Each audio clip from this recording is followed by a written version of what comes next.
এই একটু এইদিকে আসো তো। আমি চারপাশে ভালোভাবে দেখি আমার আশেপাশে কেউ নাই, তার মানে মেয়েটা আমাকে ডাকছে। জি, আমাকে ডাকছেন? তো কেউ কি আছে আশেপাশে যে তাকে ডাকবো? বলুন, কি বলবেন? একটা রিক্সা এনে দিবেন, এখানে কোনো রিক্সা নেই। না, আমি পারবো না বলেই হাঁটতে শুরু করলাম। পিছন থেকে মেয়েটি বলে উঠল, খ্যাত কোথাকার, এগুলো কোথা থেকে যে আসে। আমি শুনেও না শোনার ভান করে চলতে শুরু করলাম। বাসায় ফেরার সময় দেখি মেয়েটা ওখানেই দাঁড়িয়ে আছে। কি, আপনি এখনো যান নাই? দেখছেন না? আচ্ছা, আমি একটা রিক্সা এনে দিচ্ছি। আমার রিক্সার দরকার নেই, আমার আব্বুকে কল করে বলছি, সে আমাদের গাড়ি নিয়ে আসতেছে। আপনার আব্বু গাড়ি চালায়, আগে বলবেন তো। জি না, আমার আব্বু চালায় না, আমাদের ড্রাইভার চালায়। ভালো, যান। তোর তো সাহস কম না রে, তুই আমাকে জান ডাকলি কেন? চুপ, আমি আপনাকে জান ডাকতে যাব কেন? তুই তাহলে তখন কি বললি? আপনার গাড়ি চলে এসেছে তাই বললাম চলে যান। তার ছেঁড়া কোথাকার। তুই আমাকে তার ছেড়া বললি? আব্বু না আসলে তোর 12টা বাজাতাম। ঠিক মতো 12 পর্যন্ত গুনতে পারেন তো? তুই পারিস কি? থাক, তুই তোর সাথে যদি কোনোদিনও দেখা হয় বুঝাবো কি মজা। মেয়ে দেখলে গায়ে পড়ে পড়ে ঝগড়া করতে ইচ্ছা হয়, তাই না? বেয়াদব মেয়ে। তুই আমাকে বেয়াদব বললি? সত্যি তোর কপালে শনি আছে, আজ নয় কাল। শনিকে মঙ্গল করে নিতে জানি। মেয়েটি চলে গেল, এবার আমি বাসার দিকে রওনা দেই। একে আমি তো রাস্তা ভুলে গেছি, কোন দিকে যে যাই। কি পাঠকগণ, ভাবছেন রাস্তা কেমনে ভুলে গেলাম? আসলে আমি এখানে নতুন এসেছি, তাই কি যে করি এখন ঠিকঠাক জায়গার নামও জানি না। দেখি কাউকে জিজ্ঞেস করি। সামনে দেখি কয়েকটা বাচ্চা খেলা করছে। যেই ডাক দিতে যাব তখনই মনে পড়ে গেল ছেলে ধরার কথা। দেশে যে তোলপাড় শুরু হয়েছে, যদি আমাকে ছেলে ধরা ভেবে চিৎকার দেয়, না, ওদের কাছ থেকে শোনা যাবে না। সামনে দেখি এক ভদ্রলোক। আমি তাকে জিজ্ঞেস করি, আঙ্কেল, রফিক সাহেবের বাসা কোন দিকে বলতে পারেন? রফিক সাহেব তোমার কি হয়? না মানে আঙ্কেল, আমি তার বাসায় আজকেই উঠেছি। তার মানে সকালে তুমি এসেছিলা, তাই তো? তাই তো বলি, চেহারাটা কেমন চেনা চেনা লাগছে কেন? তাহলে আপনিই রফিক আঙ্কেল? হ্যাঁ, তার রাস্তা চেনো না? কেন বাসার বাইরে এসেছো? সকালে এসেছি, ক্ষুধা লেগেছিল তাই কিছু খেতে। এসে একটা মেয়ের সাথে ঝগড়া করতে করতে রাস্তা ভুলে গেছি। কেন, বাসে তো রান্না হয়, সেখানে খাওনি কেন? কাউকে তো চিনি না, তো তাই বলি নাই। এখন থেকে ক্ষুধা লাগলে আমাদের সাথে খাবে, কেমন? আর আমার কোনো ছেলে নেই এখন থেকে, তাহলে হাট বাজারে তোমাকেই করতে হবে। জি আঙ্কেল, কিন্তু তার আগে আমাকে তো এসব জায়গা ভালোভাবে চিনতে হবে। তার সমস্যা নেই, তোমার পাশের রুমে তরিকুল নামে এক ছেলে থাকে, ও তোমাকে সব দেখিয়ে দিবে। এবার চলো বাসায়। আমি আর আঙ্কেল বাসায় একসাথে এসে দেখি তারিকুল তার রুমেই শুয়ে আছে। আমাদের পরিচয় করিয়ে দিল আর বলল, তোমরা তো আমার ছেলের মতো, তাই না? জি আঙ্কেল। তাহলে এই তোমার নামটা তো জানা হলো না। হাইরে, সবাইকে পরিচয়টা দিতেই ভুলে গেছি। আমি মোহাম্মদ আজিজুল ইসলাম আজিজ, মা বাবার একমাত্র ছেলে। আমার ছোট ছোট 2টা বোন আছে, জুই আর বর্ণা। এবার অনার্স প্রথম বর্ষে। তরিকুল, তুমি আজিজকে দেখে রাখবা, ও কিন্তু এই জায়গায় কিছুই চেনে না। আর হ্যাঁ, তুমি ওকে একা একা কোথায় যেতে দিবা না। আমাদের পরিচয় করিয়ে দিয়ে চলে গেল। আচ্ছা, আপনার বাসা কোথায়? শাহাদাতপুর। আপনার? বাঘাবাড়ি, কিন্তু আপনাকে তো কখনোই দেখিনি। কি, আপনার বাসা বাঘাবাড়ি?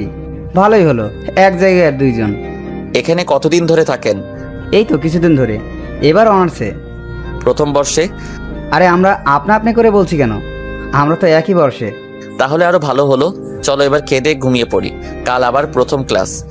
আমরা খেয়ে কথা বলতে বলতে কখন ঘুমিয়ে পড়েছি বুঝতেই পারিনি। সকালে উঠে নামাজ পড়ে খেয়ে দিয়ে আমি আর তারিকুল রওনা দিলাম কলেজের দিকে। কিন্তু কলেজে গেটে তাকিয়ে দেখি সেই মেয়েটি। কাল যে মেয়েটার সাথে ঝগড়া করেছি, ওই মেয়েটা শেষের কথাটি ভাবছি। আমার 12টা কি সত্যিই বাজায়? আরে না, ওকে কিসের ভয়? ও মেয়ে আর আমি ছেলে।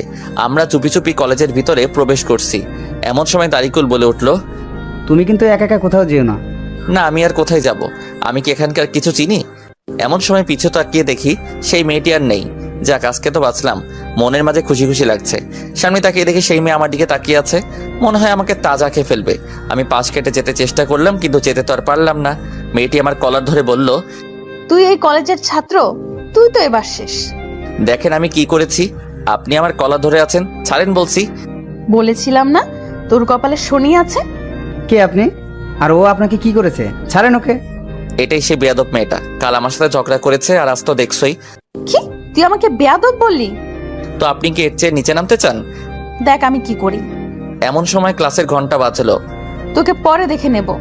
আমি আর তারিকুল ক্লাসে প্রবেশ করলাম। আমরা দুজন সামনে বসলাম, কারণ সকল সিট বুক, কিন্তু সামনের সিটে কেউ বসেনি তাই বসলাম। কিছুক্ষণ পরে ক্লাসে একটা স্যার এসে তার পরিচয় দিল, তার নাম কায়সার। তারপর বলল, এবার তোমরা তোমাদের পরিচয় এক একে দিবা, কেমন?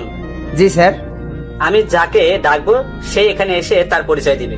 আমার তো ভয় লাগছে, কারণ কোনোদিন এত মানুষের সামনে কথা বলিনি। যদি আমাকে প্রথমে ডাকে তাহলে তো আমি শেষ। যাই হোক, দেখি কি হয়। প্রথম সিট থেকে একজন আসো। তারপরে বলতে শুরু করলাম, আমার নাম মোহাম্মদ আজিজুল ইসলাম আজিজ, বাবার নাম মোহাম্মদ শাহিন আলী, বাসা বাঘাবাড়ি, থানা শাহজাদপুর, জেলা সিরাজগঞ্জ। তোমার বাবা পেশা কি? আমাদের একটা নৌকা আছে, আর সেই নৌকা আমার বাবা চালায়, তাই আমার বাবা একজন মাঝি। আমার কথা শুনে ক্লাসের প্রায় 4 ভাগের 3 ভাগ হাসতে লাগলো। আচ্ছা, তোমরা কি এখনো ছোট্ট আছো? ওর কথা শুনে তোমরা হাসলে কেন? ওর বাবা নৌকা চালায় বলে কি হাসতে হবে?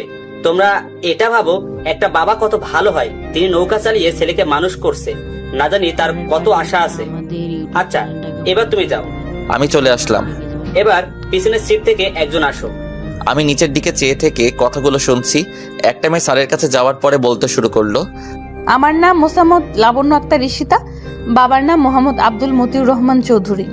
তারপরে হা করে আছে, কিছু বলতে পারছে না। সবাই হাসছে। তাকিয়ে দেখি সেই মেয়ে। হায় রে কপাল, এই মেয়ে তো দেখছি আমাকে ছাড়বেই না। এবার মেয়েটি তার আসনে চলে গেল। আজ প্রথম দিন বলে সকল স্যার শুধু পরিচয় ক্লাস নিয়েই ছুটি দিয়ে দিল। আমি আর তারিকুল ক্লাস থেকে বের হয়ে দেখি কয়েকটা মেয়ে দাঁড়িয়ে আছে, তার মধ্যে সেই মেয়েটিও আছে।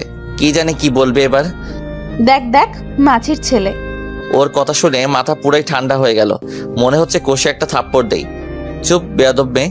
কি? আয় তো সবাই। ও এসে আমার কলার ধরে বলল, পরের পার্টটি দেখতে আমাদের ইউটিউব চ্যানেলটাকে ফলো করে দিবেন।